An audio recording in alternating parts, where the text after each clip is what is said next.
يقول شيخنا كما ذكرتم في السباق أن كل سورة لها موضوع واحد أو مقصد واحد، فلماذا نجد لبعض السور مثل سورة البقرة أن فيها موضوعات كثيرة؟ مثلا في سورة البقرة كثير من الأحكام، منها مثلا أحكام الطلاق والنكاح والمسائل الأخرى، فكيف يصح بأن نقول أن كل سورة لها مقصد واحد وموضوع واحد؟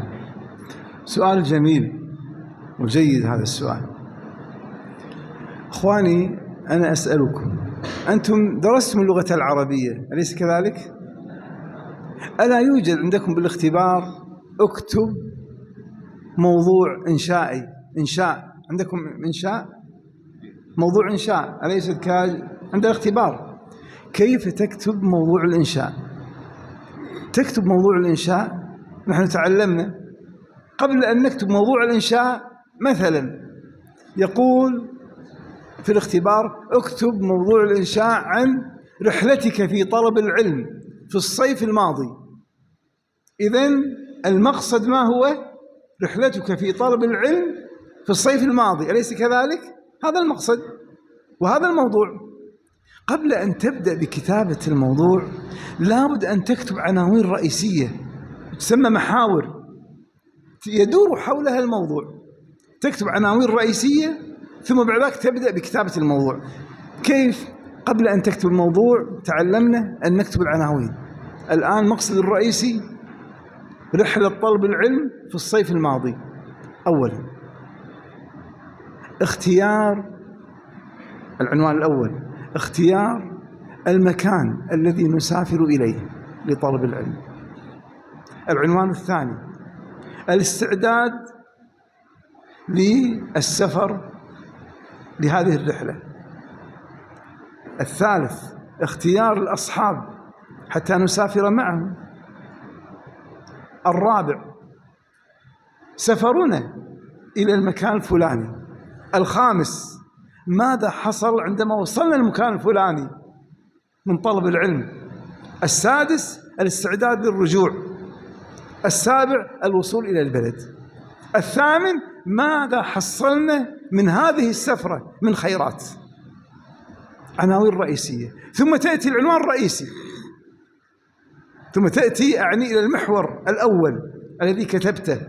كل هذه المحاور لخدمة العنوان الرئيسي، العنوان وهو رحلة في طلب العلم في الصيف الماضي. تأتي للمحور الأول، العنوان الأول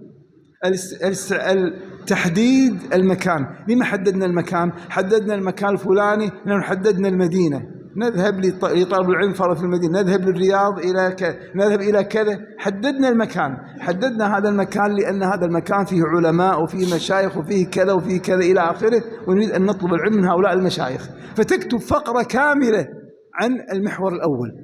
ثم تأتي المحور الثاني الاستعداد لرحلة طلب العلم. تكتب فقرة كاملة كيف استعددنا وكيف جمعنا وكيف كذا وكيف. الثالثة اختيار الأصحاب. من هم الأصحاب الذين سنسافر معهم من الإخوة؟ نختار فلان وفلان وفلان، هؤلاء كذا وهؤلاء كذا وهؤلاء كذا وهؤلاء. فقرة كاملة. ثم الرابع الانطلاق في سفر، فقرة كاملة. الخامس العنوان الخامس، المحور الخامس، وصلنا المكان الفلاني وطلبنا العلم وزرنا هذا وزرنا هذا وزرنا الشيخ الفلاني وزرنا المسجد الفلاني وجلسنا كذا وجلسنا. فقرة. ثم الاستعداد للرجوع، فقرة كاملة. بعد ما تكتب هذه الفقرات تكون قد كتبت عن كل هذه الرحلة، ثم تعيد قراءتها ثم تنهيها بما يتناسب مع بداية الرحلة هذه. أليس كذلك؟ هذه طريقة كتابة الإنشاء. كتابة نسميه كتابة التعبير أو الإنشاء. هذه تسمى محاور أو عناوين رئيسية تخدم وتحقق المقصد الرئيس. هذه القصة في سورة البقرة. سورة البقرة مقصدها لا إله إلا الله، ولها محاور. القسم الأول موقفه من التوحيد وهم هدى للمتقين. الثاني الكفار من الذين كفروا. الثالث المتلونون. ثم بداية، ثم بعد شرح لكل محور، وكل محور جعل تحته عناوين صغيرة. المنافقون على رأسهم بنو إسرائيل، ماذا فعلوا؟ كذا كذا كذا كذا كذا. أو عنوان عفوا الكفار على رأسهم إبليس كذا وكذا. ثم بعد ذلك المحور الثاني، المحور الثالث وهم المنافقون على رأس بنو إسرائيل، وتحته محاور صغيرة عناوين صغيرة. ثم الصنف الذي ابتدت به البقرة وختمت بها البقرة ختام مسك، أهل الإيمان. وأهل الإيمان طريق التوحيد إلى الله، كيف توحد الله؟ بعدة طرق. رمز التوحيد على وجه الأرض الكعبة، رمز التوحيد. ذكر الله عز وجل الخليل، خليل الله أي حبيب الله، ومن يحب الله بنى مركز المحبة وهو الكعبة. ثم بعد ذلك الانطلاق، ما هي شريعة الموحدين. ثم بعد ذلك من صيام ومن صلاة، طبعا أول شيء الصلاة لما ذكر الكعبة والصلاة، ثم الصيام، ثم الحج، ثم الجهاد، كل هذه شريعة الموحدين. والذي يعترض الحج والذي يعترض الجهاد كذا وكذا وكذا، جهاد المال، جهاد بالنفس، وجهاد بالنفس ثم الجهاد بالمال. ثم ذكر الله عز وجل الموقف من الأموال قسمان، 3 أقسام: من أقرض الله قرضا حسنا وهو الذي يتصدق، فأتت آيات المتصدقين، جهاد مالي، متصدق عن الصدقة، فصل الله عز وجل في الصدقة: مثل الذين ينفقون أموالهم في سبيل الله كمثل حبة أنبتت 7 سنابل في كل سنبلة 100 حبة والله صدقة. الصدقة القرض الحسن وهو القرض الإلهي، تقرض الله عز وجل. ثم بعد ذلك القرض المحرم الربا، عكس القرض هذا وهو الربا. بعد آيات صدقة: مثل الذين، ثم قال الله عز وجل: الليل والنهار سرا وعلانية فلهم أجرهم عند ربهم ولا خوف عليهم ولا هم يحزنون الذين يأكلون الربا لا يقومون إلا كما يقوم الذي يتخبطه الشيطان من المس. قرض السيء الخبيث عكس القرض الإلهي. ثم ذكر الله عز وجل بعد ذاك القرض الذي لا تأخذ فيه مضاعفات: يا أيها الذين آمنوا إذا تداينتم بدين إلى أجل مسمى فاكتبوه.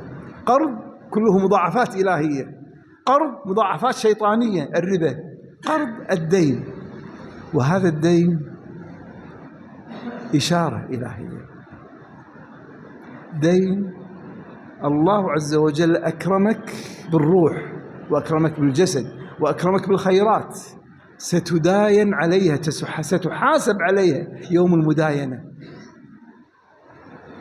فآية الدين وهي أطول آية في القرآن للإشارة في اليوم، وهو أطول يوم ستحاسب فيه على الدين الذي أقرضك الله عز وجل إياه. أقرضك الروح وأقرضك الجسد وأقرضك النعم، وخلقك وأكرمك بالعين والقلب وكل هذه النعم، ستحاسب عليها يوم المداينة. ولذا أتت أطول آية في القرآن آية الدين، لأطول يوم ستحاسب عليه، وعليه شهود الملائكة، ويكتب مكتوب، هذا كل شيء فعلته مكتوب. يأتي عليك الشاهد من الملائكة والشاهد كذلك من الكتاب المكتوب أعمالك، فاكتبوه واستشهدوا شهيدين من رجالكم. كلها تحقق هذا المقصد. ثم بعد ذلك المؤمنون قالوا: نحن يوم المداينة نعلم بأن سيئاتنا ستغلب حسناتنا إلا بعفو الله ومغفرة الله. وإذا أتت آخر آية: ربنا لا تؤاخذنا إن نسينا وأخطأنا، ربنا ولا تحمل علينا إصرا كما حملته على الذين من قبلنا. نعلم يوم المحاسبة ما نستطيع، ما نوفي الكرامة الإلهية. ربنا ولا تحملنا ما لا طاقة لنا به، واعف عنا واغفر لنا، اعف عنا عن أخطائنا الكثيرة وسيئاتنا الكثيرة، لا تعجب بعملك أنا فعلت وفعلت وفعلت. رب اعف عني واعف عنا واغفر لنا وارحمنا، أنت مولانا فانصرنا على القوم الكافرين. ختمت السورة بأفضل صنف صنف أهل الإيمان وكمال تواضعهم وكمال عبوديتهم لله وضعفهم بين يدي عظمة الله. فإذن باختصار عنوان رئيسي ثم المقصد ثم محاور تحقق هذا المقصد. وربما أخذنا نحن أمثلة في الصباح، سورة الكهف عناوين رئيسية، الفتن، وكل فتنة هي عنوان رئيسي محور. أخذنا في الصباح سورة صاد محاور رئيسية، سورة الحجر، سورة النور محاور تحقق هذا المقصد الرئيسي، كذلك سورة البقرة. هكذا في كل سورة أخواني. لكن أرجو أن لا يأتي كل شخص ويذكر سورة حتى أذكر له التفاصيل ويستطيع الرجوع. أخواني يعني الإشارة مثل هذا، الكتب التي تكلمت عن مقاصد السور، هناك كتب تكلمت عن مقاصد السور، من ذلك برهان الدين، من ذلك ما ألفه أحمد بن زبير الغرناطي في كتابه البرهان في تناسب سور القرآن. ثم بعد ذلك ألف بعده برهان الدين البقاعي، وطبعه والد الشيخ مختار رحمه الله، طبع كتاب نظم الدرر، وأفضل كتاب أشعرني حصلت عليه واشتريته من الشيخ مختار عندما أتى الكويت، كتاب نظم الدرر في تناسب الآيات والسور، مقصد كل سورة وعلاقة كل سورة بالسورة التي قبلها والسورة التي بعدها، وكل سورة ما علاقة كل آية بالآية التي قبلها والآية التي بعدها. اسمه نظم الدرر في تناسب الآيات، طبع في 22 مجلد، والآن أعيد طباعته في 8 مجلدات دار الكتب العلمية، لكن أول طبعة طبعها الشيخ مختار رحمه الله، وطبعه في الهند. ثم بعد ذلك أخواني اهتمت كثيرا في هذه المسألة، خاصة عندما قرأت كتاب برهان الدين البقاعي، فألفت كتابا مختصرا سميته اللمسات الحانية في مقاصد السور الغانية، مقصد كل سورة بنصف صفحة، وعلاقة كل سورة والسورة التي قبلها والسورة التي بعدها، وهذا موجود في الموقع، سميته اللمسات الحانية في مقاصد السور الغانية. ثم ألفت كتابا آخر أوسع، كل سورة ذكرت مقصدها وذكرت المحاور العناوين الرئيسية وتناسب آياتها باختصار، في 540 صفحة، سميته جنى القلب الهايم في مقاصد السور ومحاورها.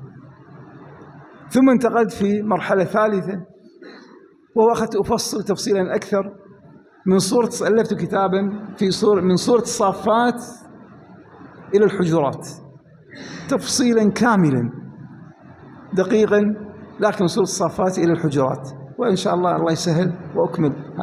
فهذه كلها موجودة في الموقع، تستطيعون الوصول إليها في الموقع، والحمد لله رب العالمين.